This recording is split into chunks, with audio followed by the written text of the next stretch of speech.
男友家境贫困，为了照顾他的面子，我选择隐瞒了我家境优渥的事实，准备找个适当的时间再告诉他。没想到男友父母认为我是普通打工族，对我百般挑剔嫌弃。后来无意发现我有一只200万玉镯后，态度瞬间反转，想婚礼时拿去当自家的传家宝撑场面。我冷笑一声，拿我的镯子当你家的传家宝，可真有你的白嫖党，有多远滚多远吧。和男友郝建在一起半年，偶然看到他手机上幸福一家人的群，他爸郝国强在群里问话，阿建，你和那个什么菲菲的在一起，姐谈了半年多了吧？他现在每个月挣多少钱？郝建老实回答，3800还是3800？他一个大学毕业的就挣3800，我在工地一个月还挣5300呢。你咋想的？就你这条件，你找什么样的不行？找个月薪3800的，他连养活自己都难，怎么帮着你买房买车？郝建回答，没事的，爸，他虽然挣钱少，但他们公司福利好，我们现在吃的用的都是他公司发的，算下来也能省不少钱。郝建他妈王兰吃的用的是解决了房租呢，你一个人承担，让他白住啊。照我说，赶紧分了再换一个，以你的条件，怎么样的找不到？郝建承诺了，整个群里都沉默了，我也沉默了，他没有再为我说话。这意味着什么？我心知肚明。也就是从这时候起，分手的种子在我俩之间悄然扎根。几天以后，郝建突然找我商量，说他爸妈要来一趟，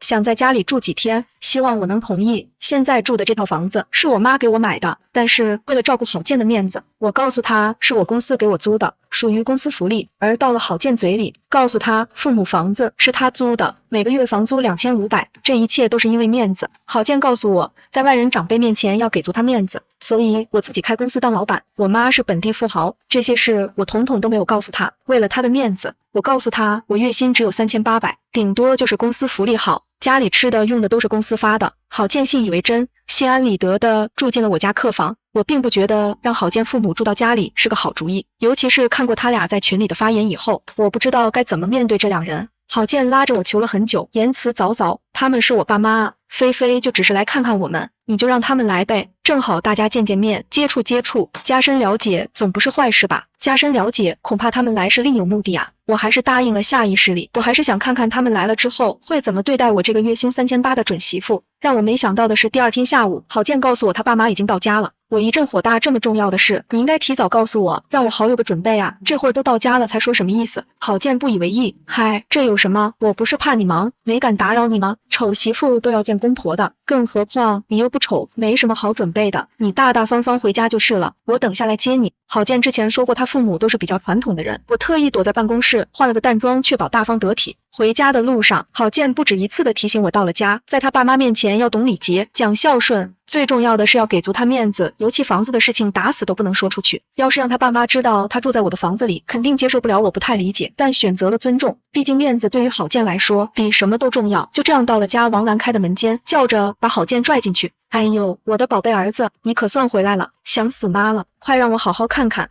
郝国强也拍着郝建的肩膀，一脸的稀罕。郝建进了屋，觉得不妥，看向门外的我，介绍说：“爸妈，这是菲菲，我跟你们说过的。”老两口这才一脸冷漠的瞟过来，木然的甩出一句：“你就是吴菲菲呀，进来吧，别傻站着了。”我和善的笑容僵在脸上，自然的进门，放包换鞋，想坐到沙发上休息休息。郝建一把把我拽起来，王兰死死地瞪着我，嘟囔了一句：“这么没规矩哦。”我明白了，要他们先坐我才能坐下，怪我不懂礼数了。郝国强和王兰拉着郝建坐下，一家人开始嘘寒问暖。我尴尬地站在一边，站了有10分钟。郝国强瞥了我一眼，问王兰：“哎呀呀，别光顾着说话，这都6点多了。大兰啊，晚饭吃什么？”王兰自然地摆摆手，眼睛看着郝建说：“随便随便，就让他挑拿手的菜做几个吧。弄个汤，我和你爸肠胃不好，饭前一口汤是顿顿都要的。以后要记住，这意思是让我做饭呢。想得倒霉，我回我自己的家里做，不让我做要吃饭了。想起我了，我不会做饭，咱们出去吃吧，要不点个外卖也行。”王兰一下就炸了，猛地抬起头叮嘱我：“你不会做饭，你连饭都不会做，那你俩平时怎么吃的？”郝建替我回答说：“平时工作忙，中午都在食堂吃，晚上要么下馆子，要么叫外卖，有时候加完班再吃夜宵，这怎么行？哪能天天在外面吃？那得花多少钱啊？阿建，你看看，这都是你惯的。一个女人不会做饭，一个月就挣3000多，还整天大吃大喝的，这哪像个会持家、会过日子的？”就是郝国强也说话了，挣点钱都花在吃喝上了，你们怎么买房买车，怎么孝顺我们？真不知道你中什么邪了，什么人不好找，非要找个这样的。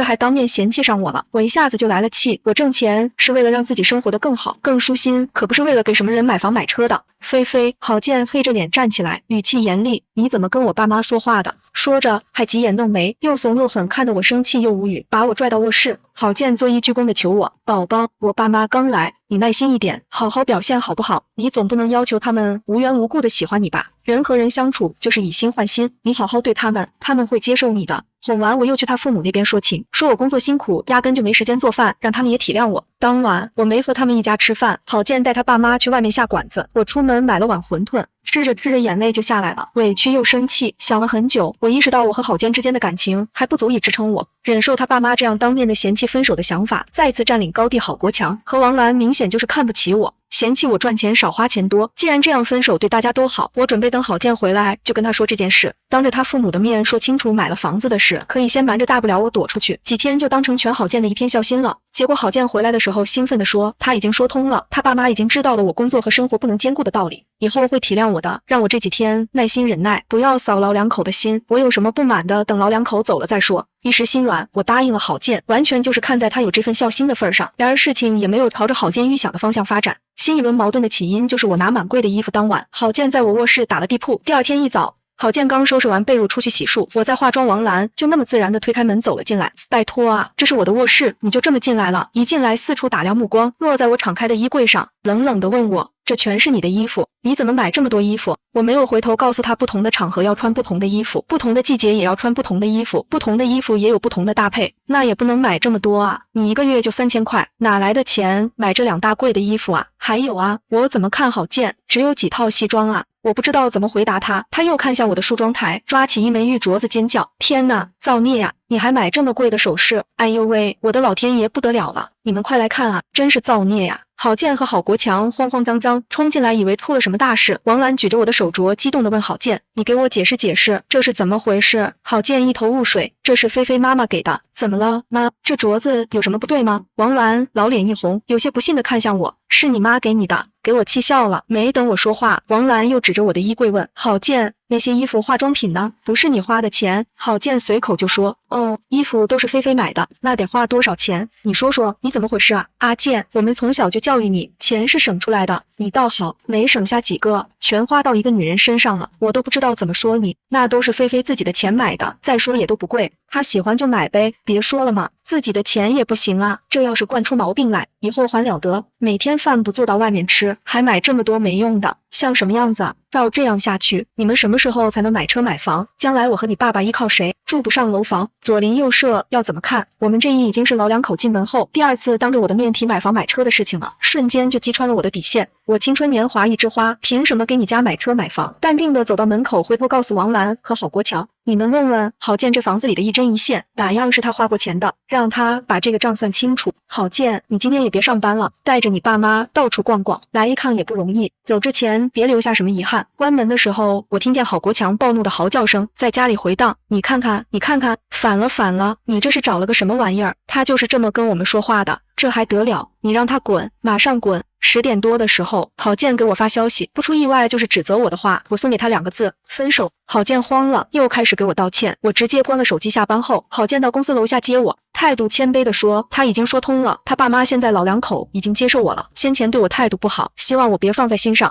我敏锐地感觉到其中的不对劲，早上叫嚣着赶我走，这么快就转变心意了。回到家也是王兰亲自开的门，堆着满脸的笑地拖鞋，拿包一气呵成。郝国强也罕见地给了我一个笑脸招呼。我洗手吃饭。饭桌上，郝建凑到我耳边说：“看到了吧，之前的事我替他们给你道歉，你不要怪他们了，也别生气了，好不好？”我点点头，偶然一瞥看见了王兰手腕上我的那只镯子，见我目光扫过来，王兰故意把戴镯子那只手放到桌下，清了清嗓子，直奔主题：“菲菲呀，你和郝建在一起也有大半年了吧？”我轻轻点了点头。他又问：“听阿建说，你妈妈是开商店的，我们好不容易来一趟，你明天叫她到家里来一趟，商量商量你俩结婚的事情，你看怎么样？”结婚这会儿又催促着要结婚了，转变竟然比我预想的还要快。是这样的，阿姨，这个是我跟郝建商量过，这段时间工作重要，我们想着先把工作稳定下来，再考虑结婚的事。那可不行。王兰一口回绝，成家立业，先成家再立业。你一个女孩子家家的，就应该把家庭放在第一位，你不能老想着工作啊。以后挣钱养家的事就交给阿健，你结了婚就在家里把这个家操持好，把我们老两口照顾好也就行了。你说我说的对不对？对，你妈哪来的脸让我一直操持家，还得伺候他俩要真相。他说的先不说我能忍几天就好，见那点本事不出，半个月全家都得饿死，想什么呢？我还没说话呢，郝国强再次拍板定钉，霸道的不成样子。行了，这个事儿就这么定了，我找人看个日子，你们就准备结婚的事情吧，彩礼嫁妆什么的就是个形式。以你们两个目前的状况，我看省的最好，婚礼按规矩到我们老家办，乡里大厨叫来摆几席，礼金收下来，差不多刚好顶上，就这么办了，大家都省心。我惊得眼珠子差点掉出来，真是好打算啊，连喜宴摆席的钱都要用礼金来顶合着，到头来自己一分钱不出，就这么白嫖儿媳妇。underscore tilde record tilde underscore，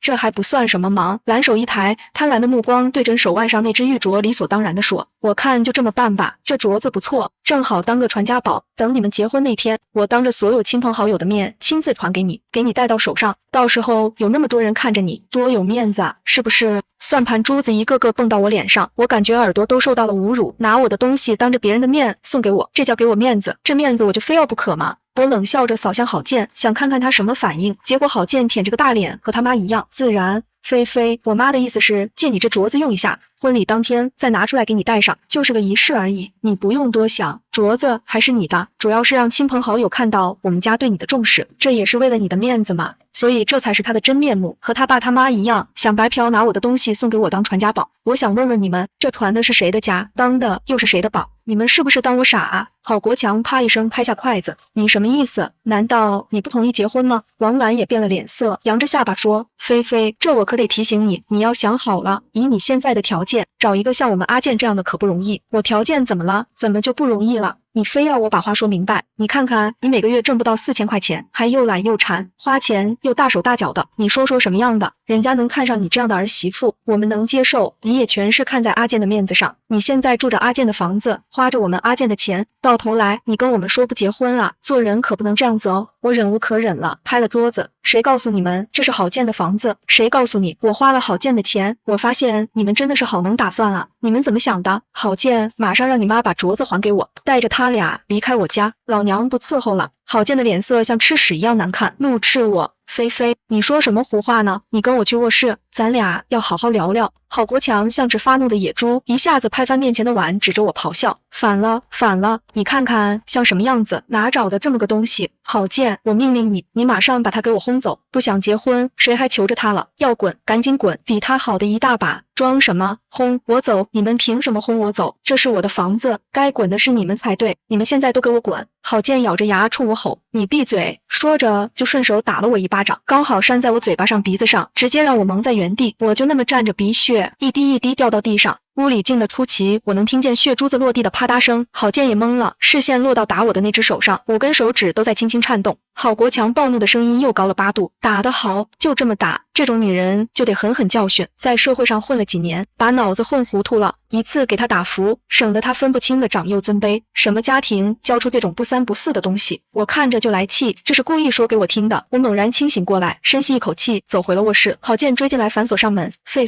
我不是故意的。我拿纸巾擦干净脸上的血，看着他摇头：你什么都不要说了。郝建，我们之间彻底结束了，马上带你爸妈搬出去，现在就走。菲菲，你不要任性了好不好？你答应过我，房子的事情打死都不能告诉他们，你刚才就说漏了。我心如死灰，所以你知道这会儿想的还是面子是吗？可他们是我爸妈啊，菲菲。我平静地看着他，质问他：我有没有告诉过你我爸爸的事？我有没有跟你说过我最恨跟女人动手的男人？我妈妈一只耳朵听不见，就是被我爸打的，他死了10年，我一滴眼泪都没流过，这些我都说过吧？即你为了面子打了我一巴掌，这一巴掌我到死都不会原谅你，体面一点，走吧。郝建，算我求你。郝建脸色暗淡，手足无措。不是菲菲，你听我说，滚！我拖着长长的尾音喊了一个滚字，下一秒房门就被撞开，郝国强手里握着皮带，整2步冲到我面前，拽着我的头发把我拖到了客厅，狠狠灌到地上，边打边骂：住着我儿子的房子，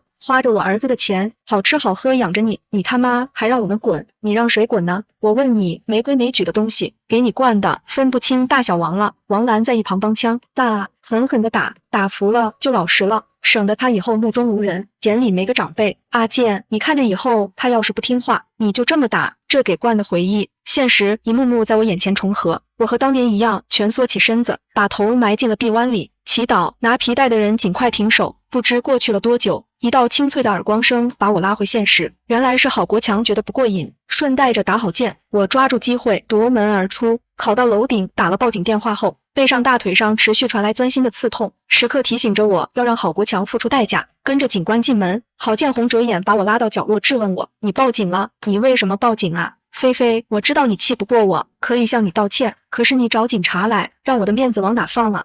我愣愣地看了他一眼，很想说，你听听你说的，这是人话，终究是懒得理他，指向郝国强。警官就是这个人打我。警官走过去让郝国强提供一下证件，准备详细询问他作案经过。谁知道王兰一个挺身站了出来，说出的话让在场警官都无语。哎呀呀，你说说，菲菲这孩子还把你们给叫来了，真是不好意思啊，让你们白跑一趟了。没什么事儿，就是点家庭矛盾，让我们自己解决就好了，你们回去吧。警官像看傻子似的看向他，你们是两口子是吧？麻烦你也提供一下证件，不管是什么事，动手打人就是犯法的事，我们接到报警，有人打人来，就是处理违法案件的，你不要说了，打人的是谁？跟我们走一趟。郝国强一听要带他走，把身份证往茶几上一摔，坐在沙发上赌气，还不知死活的狡辩。都说了，这是我们的家务事，你们警察凭什么管我打他？是为他好，一个长辈教训晚辈的事，怎么就违法了？你们跟他是什么关系？怎么就帮着他说话？警官黑着脸警告，让他说话注意点。郝国强反而有理了，指着警察咆哮，被我说中了是吧？你们警察也得讲理吧？我一个做长辈的教训晚辈怎么了？不应该吗？这个女人住着我儿子的房子，花着我儿子的钱，到最后告诉我们不结婚了，这又是什么道理？就是王兰叉着腰冲他花我儿子那么多钱，我们教训他也是应该的，还想把我们两口子赶出去，谁给他的脸啊？郝建一言不发地站在后面，脸色已经一片惨白。这时候房门再次打开，走进来一个女人，穿金戴银，打扮得十分夸张，后面还跟着两个西装笔挺的中年男子。女人是我妈，后面两个男人我不认识，但在场的警官认识。陈律、张律，你们两位还一起来了？原来是两名律师寒暄了两句。陈律告诉警官是跟着徐总来处理事情的。郝建之前见过我妈，聂如这叫了声阿姨。王兰和郝国强上上下下打量了我妈一圈，我妈没有在意，拉着我坐到沙发上，轻轻拍了拍我的肩膀。强大的气场已经完全影响了家里的气氛。我妈笑盈盈地看着王兰和郝国强，你们就是郝建的父母吧？我是菲菲的妈妈，我叫徐林，终于见到你们了哈！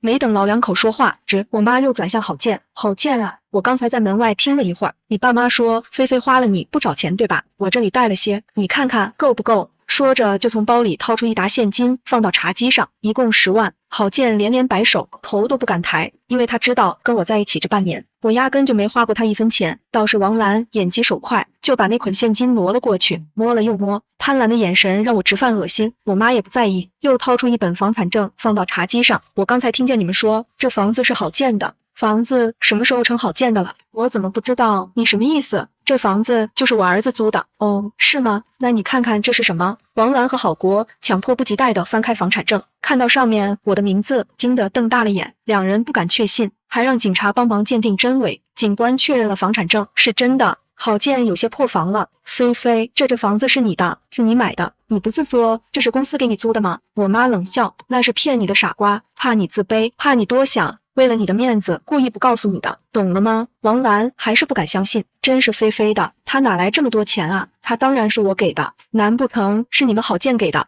我妈话锋一变，整个人都尖锐了起来，气氛变得无比尴尬。在场谁都没有想到，在这个局面下，最先反应过来的竟然是王兰。只见她眼珠子一转，拍着大腿埋怨地说：嗨呀，搞了这么半天，原来就这么点误会啊！哎呦，亲家母哀！还有菲菲，你这孩子也真是的，你咋就不早说嘛？你说这不是大水冲了龙王庙了吗？你早跟我们说清楚，房子的事不就没这么多事了吗？搞这么大的误会哟！误会还亲家母，你省省吧你！我妈杵着她阴阳怪气，你这意思是说，早知道房子是我们菲菲的，就不嫌弃她挣的少花的多，不嫌她不会做饭，不打她，不骂她了是吧？王兰尴尬的搓手，郝国强责备的望向郝建，两个人都不知道该说些什么。这时候陈律接到一个电话，走过来跟我妈说，徐总法院消息，人身安全保护令已经紧急申请下来了，10分钟之内就能送到。照我看，还是让张警官先办公室吧。我妈点了点头。这回郝国强和王兰听清楚了，这位律师确实叫了我妈。徐总，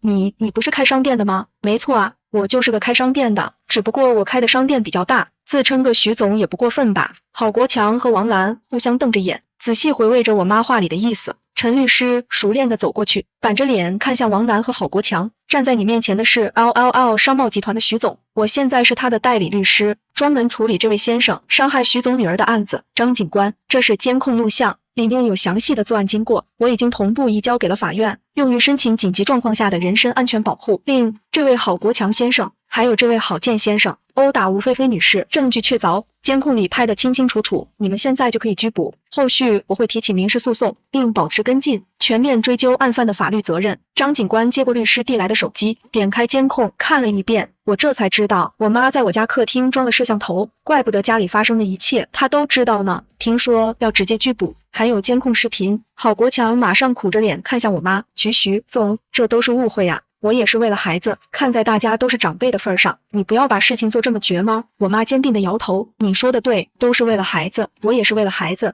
菲菲这孩子命苦，她小的时候我没把她保护好，那时候我没本事，但现在可不一样了，我的女儿，我一句重话都舍不得说，你凭什么敢动手啊？强大的气场压得郝国强喘不过气来。王兰疯了一样抱住郝国强的胳膊，能让警官给他上铐子？别，徐总，郝建他爸知道错了，看在2个孩子的情分上，咱们再商量商量好不好啊？我妈白了他一眼，商量个屁！打我女儿的时候那股子霸道劲儿呢，现在知道商量了，要不是法律保护你，我都想亲手剁了你，哪来的脸跟我说商量？张警官辛苦你们了，赶紧带走。张警官点了点头，连同郝建一起上了铐子，压着走出大门。郝建似乎崩溃了，出门前对着郝国强大叫，你都做了什么？你看看你都做了什么呀？我的一切，你毁了我的一切。王兰想追出去，被我妈拦住。恰好这时候陈律的同事也到了，拿着法院开出的保护令，我妈交给王兰，认真地说，看清楚，这是法院发的正式文件，上面明确规定，你们一家人要离开这栋房子，不许再靠近菲菲，半年之内只要进来就是违法，懂了吗？现在我给你10分钟，带好你们家的东西给我滚出去，以后不许出现在菲菲面前。我妈说话不容抗拒，王兰也已经到了崩溃的边缘，失魂落魄地问你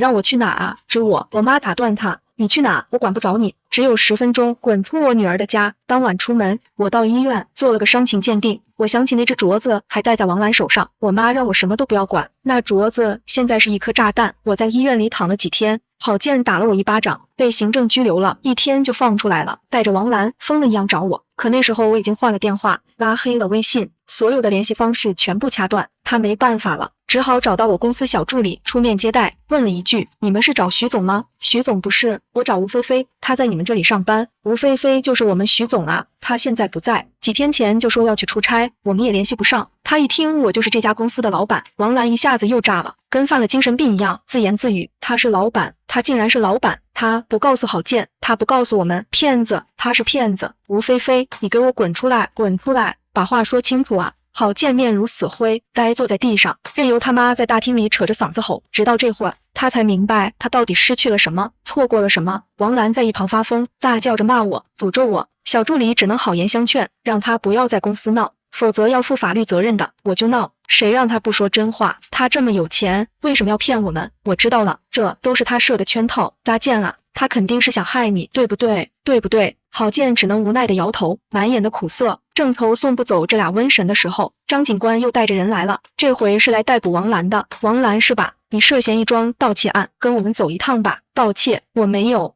啊，你还没有？你手腕上那价值200万的镯子就是遗失物品，被我们抓了现行，你还有什么说的？案值200万的盗窃案，失主追究起来有你受的，马上跟我们走。值200万，值200万，这镯子值200万。警察同志，你们没搞错吧？再说我这是拿的，不是偷啊！拿之前你经过人家主人同意了吗？告诉人家主人了吗？不告而拿就是偷。失主已经提供了监控视频，清清楚楚显示你趁吴菲菲女士不在家，从她化妆桌上拿走了，还要狡辩吗？郝建绝望地闭上了眼，王兰则是像一滩烂泥一样瘫在地上，被警官上了铐子，送上了警车。最后一次见到这家人，是在2起案件的庭前调解环节被关了几天。郝国强和王兰十分憔悴，一见面，郝国强扑通一下跪在我和我妈面前，鼻涕一把泪一把。菲菲啊，看在阿健的面子上，你放我们一马吧，我们知道错了。我压根就懒得理他，视线越过他，落在同样憔悴的郝建身上。他幽怨地质问我：菲菲，这件事难道真没有商量的余地了吗？这几天我到处找你，我知道我对不起你，可他们是我爸妈啊，你行行好，放过他们吧，我求你了。菲菲是你爸妈，就不是我爸妈，这我不是菩萨，你也求不着。菲菲，平心而论，在一起这么长时间，我有对不起你吗？就这一件事情而已。倒是你连你自己的真实情况都不告诉我，真是给脸不要脸。我直接挥手打断，没有对不起我。你敢说你没打我镯子的主意？那天你妈要拿我镯子的时候，你在饭桌上说了什么？